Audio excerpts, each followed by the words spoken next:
Nou, als we alles en iedereen in zijn gang gaan leiden en we hebben helemaal geen controle meer over Friese boezem, dan is er in no time weer leeg. Schommen naar deze mar, waar alles maar zijn gang is, de beroep hier alle jachten. Nou, je hoeft er net meer te visken, je vangt er haast niks meer. Het visstreuperijteam van de politie had de organiseren goede resultaten hellen.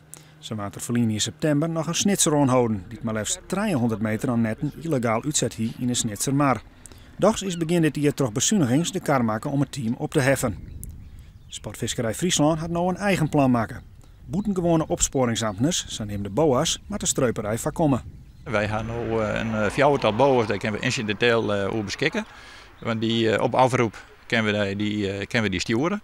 Maar wij zijn eigenlijk van plan, krijgt dat in Zuidwest-Nederland gebeurd, dus om zelf boa's eventueel in dienst te nemen.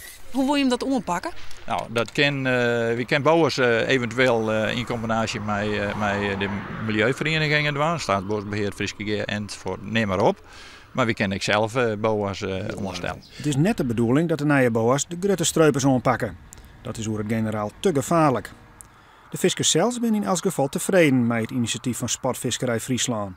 Want ik zei regelmatig de gevolgen van illegale streuperij. Wat je wel merkt is veel last van netten tijdens de visserij. En daarnaast, wat we ook zien, is dat toch wel veel vis achtergelaten wordt door stropers aan de kant van het water. Ja, dat zul je als je hem hier ontvisking bent? Ja, niet alleen als er gevist wordt, maar ook als er gecontroleerd wordt door leden van onze vereniging. Het plan van meer boa's is eerst nog een optie.